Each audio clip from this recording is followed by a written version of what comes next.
जय हिंद प्यारे साथियों, मिशन वर्दी चैनल में आप सभी लोगों का हार्दिक स्वागत है।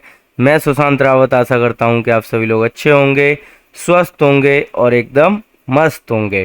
तो साथियों, दो लाइनें आप सभी के लिए। जिंदगी खेलती भी उसी के साथ है जो एक बेहतरीन खिलाड़ी होता है। दर्द सबके एक से हैं मगर हौसले सबके अलग अलग हैं। कोई हताश होकर बिखर जाता है तो कोई संघर्ष करके निखर जाता है। तो साथियों, हम पढ़ रहे थे सर्वनाम। सर्वनाम को हमने बहुत ही अच्छे तरीके से पढ़ा। मैंने आप लोगों को पिछली क्लास में बताया था कि हिंदी के मूल सर्वनाम कितने होते हैं, 11 होते हैं। कौन कौन से? मैं, तू, यह, वह, जो, सो, इस प्रकार टोटल कितने होते हैं? 11। और मैंने आप लोगों को बताया था कि संज्ञा के 6 वेद होते हैं। कितने वेद होते हैं? 6 वेद होते हैं। कौन कौन से? एक होता है हमारा पुरुषवाचक, एक होता है हमारा निश्चयवाचक, एक होता है हमारा अनिश्चयवाचक, और एक होता है हमारा संबंधवाचक, फिर प्रश्नवाचक और फिर हमारा निजवाचक सर्वनाम। इनमें से हम पुरुषवाचक सर्वनाम को बहुत ही अच्छे तरीके से पढ़ चुके थे और निश्चयवाचक सर्वनाम को भी हमने बहुत ही अच्छे तरीके से पढ़ा। मैंने आप लोगों को बताया था कि पुरुषवाचक सर्वनाम 3 प्रकार के होते हैं। कौन कौन से? एक होता है हमारा उत्तम पुरुषवाचक, एक होता है हमारा मध्यम पुरुषवाचक, एक होता है हमारा अन्य पुरुषवाचक। उत्तम पुरुषवाचक जिसमें खुद के लिए बात की जाए, मध्य पुरुषवाचक जो मेरे सामने खड़ा व्यक्ति है उसके लिए बात की जाए, और अन्य पुरुषवाचक जिसमें मैं किसी तीसरे पर्सन के बारे में बात करता हूँ। जैसे मैं ना तो अपने बारे में बात करूंगा और ना ही जो मेरे सामने खड़ा व्यक्ति है उसके बारे में बात करूंगा, मैं किसी अन्य के बारे में बात करूंगा। यह जा रहा है, वह आ रहा है ना, ऐसे करके मैं अगर बात करूंगा तो वो मैं किसी अन्य पर्सन के लिए बात कर रहा हूँ। और जब मैं किसी सामने वाले के लिए बात करता हूँ, मतलब मध्यम पुरुष के लिए बात करता हूँ, तो उसमें मैं तू, तुम या आप करके बात करता हूँ। और साथियों, निश्चयवाचक सर्वनाम में मैंने आप लोगों को बताया था कि जहाँ किसी निश्चित वस्तु या व्यक्ति का बोध हो वहाँ हमारा क्या होता है? निश्चयवाचक सर्वनाम होता है। जैसे यह मेरी पतंग है, यह मेरे जूते हैं। हमें बिल्कुल पता लग रहा है ना कि हाँ मेरे ही जूते हैं, मेरी ही पतंग है। ठीक है, इस प्रकार से साथियों हमने अपने निश्चयवाचक सर्वनाम या संकेतवाचक सर्वनाम को भी बहुत ही अच्छे तरीके से पढ़ा था। आज हम पढ़ने वाले हैं प्यारे साथियों अनिश्चयवाचक सर्वनाम। ऐसे सर्वनाम शब्द जिससे किसी निश्चित व्यक्ति या वस्तु का बोध नहीं होता, उसे हम क्या कहते हैं? अनिश्चयवाचक सर्वनाम कहते हैं। या हम इसको ऐसे भी कह सकते हैं कि किसी निश्चित व्यक्ति या वस्तु की जानकारी प्राप्त नहीं हो, उसको हम क्या कहेंगे? अनिश्चयवाचक सर्वनाम कहेंगे। अनिश्चयवाचक सर्वनाम शब्द कौन कौन से होते हैं? तो एक होता है हमारा कोई और एक होता है हमारा कुछ। ये दोनों ही हमारे क्या हैं? अनिश्चयवाचक सर्वनाम शब्द हैं। तो साथियों, हम एक चीज और जान लेते हैं। कोई जो सर्वनाम है वो क्या होती है? प्राणीवाचक होती है। प्राणीवाचक क्यों? क्योंकि ये प्राणियों के लिए यूज की जाती है। ठीक है, किसी मनुष्य के लिए या किसी जानवर के लिए, मतलब जो जीवित हो उसके लिए ये क्या की जाती है? यूज की जाती है। और ये सजीव होती है। ठीक है, कैसी होती है? सजीव होती है। इसके ऊपर भी आपसे एग्जाम में प्रश्न पूछ लिए जाते हैं। ऐसे ही साथियों, जो कुछ सर्वनाम है वो क्या होती है? वस्तुवाचक होती है, मतलब वस्तुओं के लिए यूज की जाती है। और वस्तुएं हमारी कैसी होती हैं? निर्जीव होती हैं। अब साथियों, इसको उदाहरण के माध्यम से समझते हैं जिससे आप लोगों को बहुत ही आसानी से समझ में आ जाए। ठीक है, तो साथियों हमारा पहला उदाहरण है कोई आ रहा है। मैंने भी आप लोगों को बताया कि जहाँ पे कोई कुछ आ जाए तो वो हमारा क्या होता है? अनिश्चयवाचक सर्वनाम होता है। दूसरा तरीका है इसे पहचानने का कि हमें सेंटेंस को पढ़ के देखना पड़ेगा। तो जब आप इस सेंटेंस को पढ़ेंगे तो आपको पता लगेगा कि इसमें किसी निश्चित व्यक्ति या वस्तु की बात नहीं की गई है। ठीक है, कोई आ रहा है तो हमें क्या पता कि कोई व्यक्ति आ रहा है या कोई जानवर आ रहा है। ठीक है, हमें पता ही नहीं है। तो इसलिए साथियों इसमें क्या हो जाएगा? अनिश्चयवाचक सर्वनाम हो जाएगा। क्या हो जाएगा? अनिश्चयवाचक सर्वनाम। ठीक है, तो साथियों हमारा दूसरा उदाहरण है कुछ खाने को दो। अब हमें सबसे पहले इसमें क्या दिखाई दे रहा है? कुछ। और कुछ हमारा, मैंने अभी आप लोगों को बताया था कि कोई और कुछ क्या होते हैं? हमारे अनिश्चयवाचक सर्वनाम होते हैं। और दूसरा साथियों हमें कैसे पता लगेगा कि इसमें किसी भी निश्चित व्यक्ति या वस्तु की बात नहीं की गई है, हमें जानकारी बिल्कुल भी प्राप्त नहीं हो रही। कुछ खाने को दो, उसमें चिप्स भी हो सकती हैं, उसमें नमकीन भी हो सकती है, उसमें दाल रोटी भी हो सकती हैं, हमें नहीं पता क्या है। तो इसीलिए साथियों इसमें क्या होगा, अनिश्चयवाचक सर्वनाम होगा। ठीक है, अब आप लोग मेरी बात को बहुत ही अच्छे तरीके से समझ पा रहे होंगे। तो साथियों हम अपना तीसरा उदाहरण देख लेते हैं। कोई सज्जन आपको बुला रहे हैं, मतलब हमें किसी निश्चित व्यक्ति या वस्तु का बोध नहीं हो रहा है। वो तो कोई भी हो सकते हैं, हमारे चाचा जी हो सकते हैं, हमारे पापा जी हो सकते हैं, हमारे फूफा जी हो सकते हैं, मतलब कोई भी हो सकता है, पर हमें निश्चित नहीं है कि वो कौन है। तो इसमें साथियों क्या हो जाएगा, हमारा अनिश्चयवाचक सर्वनाम हो जाएगा। ठीक है, क्या हो जाएगा, अनिश्चयवाचक सर्वनाम हो जाएगा। अब साथियों इसमें तो हम बात कर रहे थे कोई के ऊपर। अगर किसी वाक्य में दो सर्वनाम दे दी जाए, जैसे कोई सज्जन आपको बुला रहे हैं, तो इस वाक्य में एक तो कोई सर्वनाम हो गया, एक आपका हो गया आपको सर्वनाम। तो इस कंडीशन में साथियों आपको बिल्कुल भी टेंशन लेने की जरूरत नहीं है, क्योंकि जब एग्जामिनर आपसे पूछेगा तो जिसके बारे में पूछेगा उसके नीचे अंडरलाइन करके पूछेगा। अगर कोई के बारे में पूछेगा तो कोई के नीचे अंडरलाइन दे देगा, अगर आपको के बारे में पूछेगा तो आपको के नीचे अंडरलाइन दे देगा।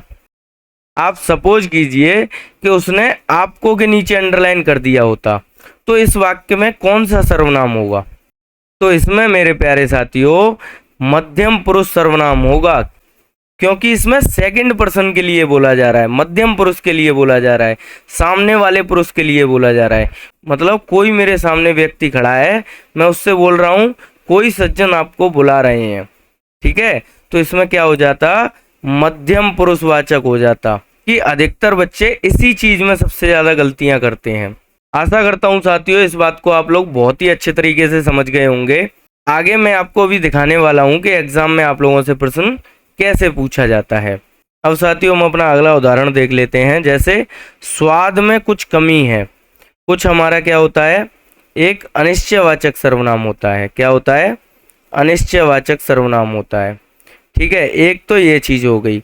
दूसरा, स्वाद में कुछ कमी है, मतलब हमें किसी निश्चित वस्तु का बोध नहीं हो रहा, हमें नहीं पता कि स्वाद में क्या कमी है, कि वो खट्टा ज़्यादा है या मीठा कम है या नमकीन ज़्यादा है। ठीक है, हमें नहीं पता, हमें बस इतना पता है स्वाद में कुछ कमी है, हम निश्चित नहीं है। तो इस कारण से साथियों इसमें क्या हो जाएगा, अनिश्चयवाचक सर्वनाम हो जाएगा। अब साथियों इसको हम एक प्रीवियस क्वेश्चन के माध्यम से समझने की कोशिश करते हैं। क्वेश्चन हमारा इस प्रकार है, कोई आपसे मिलने आया है, मैं रेखांकित भाग में कौन सा सर्वनाम है। तो इसमें साथियों कितने सर्वनाम दे रखे हैं, दो सर्वनाम दे रखे हैं, एक कोई एक आपसे। पर उसने अंडरलाइन किसके नीचे किया है, कोई के नीचे किया है। आप लोग देख पा रहे होंगे, थोड़ा डल सा हो गया इसलिए वो दिख नहीं रहा। किसके नीचे अंडरलाइन कर रखी है, कोई के नीचे अंडरलाइन कर रखी है। और जब कोई के नीचे अंडरलाइन कर रखी है तो कोई हमारा क्या होता है, अनिश्चयवाचक सर्वनाम होता है। और दूसरी चीज, इसमें हमें नहीं पता लग रहा कि हमसे कौन मिलने आया है। कोई आपसे मिलने आया है, कोई भी आ सकता है, दोस्त हो सकता है, घर वाले हो सकते हैं, कोई और हो सकता है। ठीक है, तो हमें नहीं पता लग रहा, तो इसमें मेरे प्यारे साथियों क्या हो जाएगा, अनिश्चयवाचक सर्वनाम हो जाएगा। ठीक है, ये यूपीपी परीक्षा 2019 में पूछा गया प्रश्न है। ऐसे ही साथियों आप सपोज करके देखो कि इसने कोई के नीचे अंडरलाइन नहीं दे रखी। ठीक है, इसने अंडरलाइन कर रखा है आपसे के नीचे। तब आपके दिमाग में दो चीजें आनी चाहिए कि एक तो निजवाचक में आप आता है और एक मध्यम पुरुषवाचक में आप आता है। पर जो मध्यम पुरुषवाचक का आप होता है वो सामने वाले व्यक्ति के लिए होता है, और जो निजवाचक में आपका प्रयोग होता है वो स्वयं के लिए होता है। अभी जब हम निजवाचक पढ़ेंगे तो उसको भी अच्छे से समझेंगे। ठीक है, तो इसमें हमें क्या सोचना है कि इसमें निजवाचक है या मध्यम पुरुष है। तो ये तो साथियों हमें वाक्य को पढ़ने के बाद ही पता लगेगा। कोई आपसे मिलने आया है, मतलब मैं अपने सामने खड़े व्यक्ति से कह रहा हूँ कोई आपसे मिलने आया है। ठीक है, तो इसमें क्या हो जाएगा, मध्यम पुरुषवाचक हो जाएगा। क्या हो जाएगा मेरे प्यारे साथियों? मध्यम पुरुषवाचक हो जाएगा। ठीक है, तो साथियों अब हम देख लेते हैं प्रश्नवाचक सर्वनाम।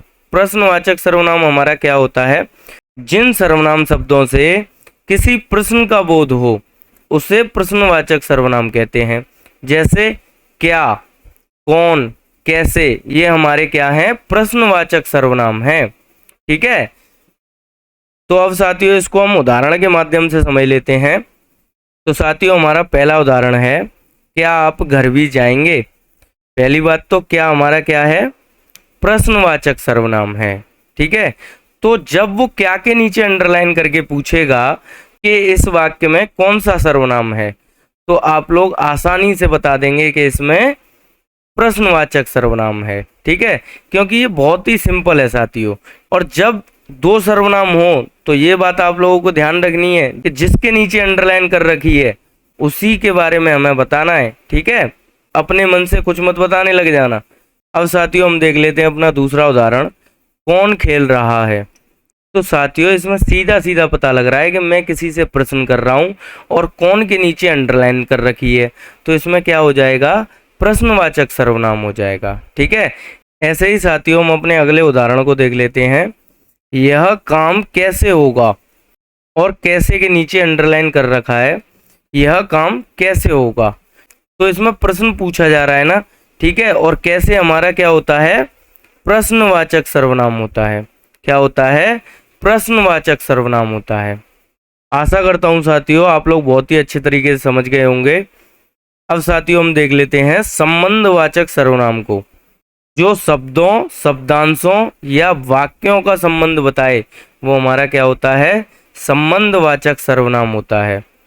जैसे जो, सो, जैसा, वैसा, वहाँ, जिसकी, उसकी, जैसी, वैसी, ये सभी क्या हैं? संबंधवाचक सर्वनाम हैं। ठीक है साथियों, ये बहुत ही सिंपल है, इसको उदाहरण के माध्यम से समझ लेते हैं। जैसे हमारा पहला उदाहरण है, जिसकी लाठी उसकी भैंस। जिसकी लाठी उसकी भैंस। अब साथियों लाठी और भैंस इन दोनों में संबंध किसके द्वारा दर्शाया जा रहा है? तो वो दर्शाया जा रहा है जिसकी और उसकी के द्वारा। अगर आप इनको सिंपल पढ़ें, लाठी भैंस, अब आपको कुछ पता लग रहा है? कुछ भी नहीं पता लग रहा। जब आप इसको ऐसे पढ़ेंगे, जिसकी लाठी उसकी भैंस, अब आपको इनके बीच में संबंध दिखाई दे रहा होगा। और संबंध किसकी वजह से दिखाई दे रहा है? तो जिसकी और उसकी, ये दोनों सर्वनाम है, इनकी वजह से इन वाक्य में संबंध दिखाई दे रहा है। ठीक है, तो इसमें क्या हो जाएगा? हमारा संबंधवाचक हो जाएगा। ये बहुत ही सिंपल होता है। जैसे अगले उदाहरण को देखिए आप, जो करेगा सो भरेगा। अब आप देखिए करेगा और भरेगा, इनको आप सिंपल पढ़िए, करेगा भरेगा, आपको कुछ समझ में नहीं आ रहा होगा। ठीक है, और जब आप इसको इन दोनों सर्वनामों के साथ पढ़ेंगे, जो करेगा सो भरेगा, तब इसका एक अच्छा सा अर्थ निकल रहा है और आप लोग अच्छे से समझ भी पा रहे हैं। ठीक है, तो इनको पहचानने में कुछ नहीं है, बस आप लोगों को ये शब्द याद करने हैं, जो, सो, जैसा, वैसा, जिसकी, उसकी, जैसी, वैसी। ठीक है, और जो मेन चीज है, इन शब्दों के द्वारा एक संबंध स्थापित किया जाता है। किसमें? शब्दों में, शब्दांशों में और वाक्यों में। ठीक है, ऐसे ही साथियों तीसरा उदाहरण है हमारा, जो चाहे वो करो। अब ये चाहे और करो के बीच में संबंध कौन स्थापित कर रहा है? जो और वही तो कर रहे हैं, और ये हमारे दोनों कौन है? सर्वनाम है। इसको पहचानना बहुत ही सिंपल है। ऐसे ही हमारा अगला उदाहरण है, जैसा देश वैसा वेश। अब देश और वेश को आप अलग पढ़ के देखिए, आपको कुछ भी समझ में नहीं आ रहा। जैसे देश, वेश, कुछ समझ में आ रहा है? कुछ समझ में नहीं आ रहा। अब जब आप इसको ऐसे पढ़ेंगे, जैसा देश वैसा वेश, मतलब जैसा देश होता है वैसा ही वेश होता है, तो इससे एक अर्थ निकल रहा है। तो इसमें साथियों क्या हो जाएगा? संबंधवाचक सर्वनाम हो जाएगा।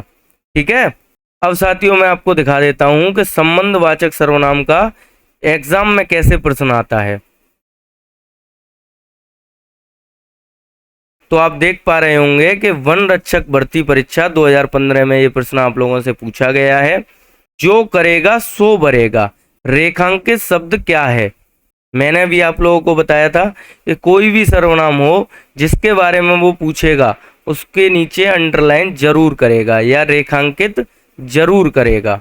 तो इसमें साथियों क्या हो जाता है, संबंधवाचक सर्वनाम हो जाता है, क्योंकि करेगा और भरेगा इन दोनों शब्दों के बीच में संबंध को कौन स्थापित कर रहा है, जो और सो सर्वनाम इस संबंध को स्थापित कर रहे हैं। ठीक है, तो इसमें कौन सा हो जाता है, हमारा संबंधवाचक सर्वनाम हो जाता है। ऐसे ही सिंपल प्रश्न आप लोगों से एग्जाम में पूछे जाते हैं, तो आप लोगों को बिल्कुल भी दिमाग पे प्रेशर नहीं डालना है। बस आप लोगों को क्या करना है, कंटिन्यूअस रिवीजन करना है और उस चैप्टर के प्रीवियस ईयर क्वेश्चनों को लगाना है।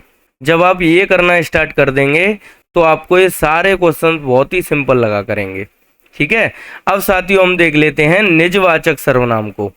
ऐसे सर्वनाम शब्द जिनका प्रयोग स्वयं के लिए किया जाता है वो हमारे क्या होते हैं, निजवाचक सर्वनाम होते हैं। जैसे अपना, अपने आप ही, स्वयं, निज, खुद, आप, ये सभी क्या होते हैं, निजवाचक सर्वनाम होते हैं। तो साथियों अब आप कहेंगे कि आप सर्वनाम का यूज तो मध्यम पुरुषवाचक में भी होता है और अब आप कह रहे हैं कि निजवाचक सर्वनाम में भी होता है। तो हाँ साथियों, दोनों जगह पर होता है। मध्यम पुरुषवाचक में किसी दूसरे के लिए आपका यूज किया जाता है और जब निजवाचक सर्वनाम की बात आती है तो उसमें स्वयं के लिए आपका यूज किया जाता है, मतलब खुद के लिए आप शब्द का यूज किया जाता है। इसको साथियों उदाहरण के माध्यम से बहुत ही अच्छे तरीके से समझते हैं। जैसे हमारा पहला उदाहरण है, मैं आप ही खा लूंगा। तो इसमें जो आप ही का यूज किया गया है वो स्वयं के लिए किया गया है। आप इसको पढ़ के देखिए, मैं आप ही खा लूंगा मतलब मैं स्वयं ही खा लूंगा। ठीक है, अब आप साथियों इसको ऐसे समझिए, पिताजी आप चले जाओ।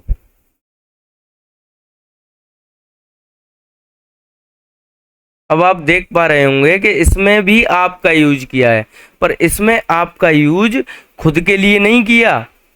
पिताजी आप चले जाओ मतलब मैं पिताजी से कह रहा हूं, तो पिताजी कौन हुए, मध्यम पुरुष या सेकंड पुरुष। ठीक है, सामने खड़े हैं वो मेरे, तो मैं उनसे कह रहा हूं पिताजी आप चले जाओ। तो इसमें क्या हो जाएगा, मध्यम पुरुषवाचक हो जाएगा। अब आप समझे कि मैं क्या कहना चाह रहा हूं। और मैं आप ही खा लूंगा, इसमें स्वयं के लिए आपका यूज किया गया है। ठीक है, अब आप लोगों का डाउट एकदम क्लियर हो गया होगा। ऐसे ही साथियों हम अपना दूसरा उदाहरण देख लेते हैं, मैंने अपना कार्य समाप्त कर लिया।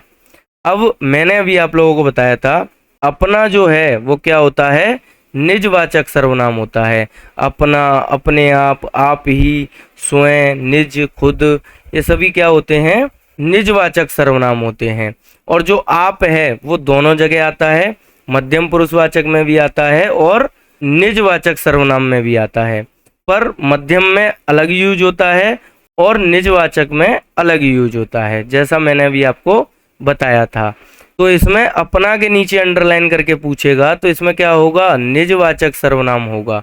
ऐसे ही साथियों हमारा तीसरा उदाहरण है, मैं अपने आप चला जाऊंगा। तो अपने आप क्या होता है, एक निजवाचक सर्वनाम होता है।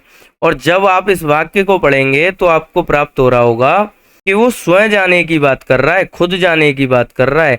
जब खुद और स्वयं की बात आती है तो उसमें कौन सा होता है, निजवाचक सर्वनाम होता है। कौन सा होता है, निजवाचक सर्वनाम होता है। पर आप लोगों को एक चीज हमेशा याद रखनी है, जब दो सर्वनाम दे रखे हों तो आपको चेक करना है कि उसने किसके नीचे अंडरलाइन कर रखी है। ठीक है, आप मान के देखो कि उसने मैं के नीचे अंडरलाइन की होती और वो आपसे पूछता कि इसमें कौन सा सर्वनाम है, तब आप क्या कहते कि इसमें उत्तम पुरुषवाचक सर्वनाम है। कौन सा सर्वनाम है, उत्तम पुरुषवाचक सर्वनाम है। ये साथियों मैं आप लोगों को इसलिए बता रहा हूं कि आप लोग बिल्कुल भी कंफ्यूज ना हो। ठीक है, और अभी मैं आपको निजवाचक सर्वनाम का एक प्रीवियस ईयर क्वेश्चन दिखाऊंगा, उससे आप लोगों को बहुत ही अच्छी तरीके से क्लियर हो जाएगा कि एग्जाम में प्रश्न कैसे पूछा जाता है। ठीक है, अब साथियों हम देख लेते हैं अपने अगले उदाहरण को, मैं यह काम स्वयं कर लूंगा। और जब स्वयं की बात आती है तो उसमें क्या होता है, निजवाचक सर्वनाम होता है। क्या होता है? निजवाचक सर्वनाम होता है। ऐसे ही साथियों हमारा अगला उदाहरण है, मैं आप खाना बना लूंगी। तो यहाँ आपका यूज किस लिए हुआ है? स्वयं के लिए हुआ है, ठीक है। और किसी दूसरे के लिए होता है तब उसमें क्या होता है? मध्यम पुरुषवाचक होता है। यहाँ स्वयं के लिए हुआ है, खुद के लिए हुआ है, तो इसमें क्या होगा? निजवाचक सर्वनाम होगा। ठीक है प्यारे साथियों, मैं अपने आप काम कर लूंगा। वाक्य में रेखांकित सर्वनाम शब्द का भेद क्या होगा? ये प्रश्न आप लोगों से यूपी पीसीएल परीक्षा 2018 में पूछा गया है। अब आप लोग इस वाक्य में देख पा रहे होंगे कि उसने आपके नीचे अंडरलाइन कर रखी है। किसके नीचे अंडरलाइन कर रखी है? आपके नीचे अंडरलाइन कर रखी है। और पूछा है वाक्य में रेखांकित सर्वनाम शब्द का भेद क्या होगा। तो अब साथियों आपके दिमाग में दो बातें आनी चाहिए, या तो मध्यम पुरुषवाचक होगा या निजवाचक सर्वनाम होगा। अब इन दोनों में से कौन सा होगा ये जानने के लिए आपको इस वाक्य को पढ़ना होगा। ठीक है, मैं अपने आप काम कर लूंगा, मतलब मैं स्वयं काम कर लूंगा, खुद काम कर लूंगा। ठीक है, तो जब स्वयं की और खुद की बात आती है तो उसमें क्या होता है? निजवाचक सर्वनाम होता है। क्या होता है प्यारे साथियों? निजवाचक सर्वनाम होता है। तो प्यारे साथियों सर्वनाम चैप्टर आप लोगों का बिल्कुल फिनिश हो चुका है। अब आप लोगों को क्या करना है? इस चैप्टर के अच्छे से नोट्स बनाने हैं। नोट्स बनाने के बाद आप लोगों को अच्छे से इसका प्रॉपर रिवीजन करना है, और अच्छे से रिवीजन करने के साथ साथ ही आपको इस चैप्टर के प्रीवियस ईयर क्वेश्चनों को लगाना है। तो साथियों मिलते हैं एक नई क्लास में एक नए चैप्टर के साथ। अगर आप लोगों को वीडियो अच्छी लगी हो तो वीडियो को लाइक करें, शेयर करें और चैनल को सब्सक्राइब करें। जय हिंद।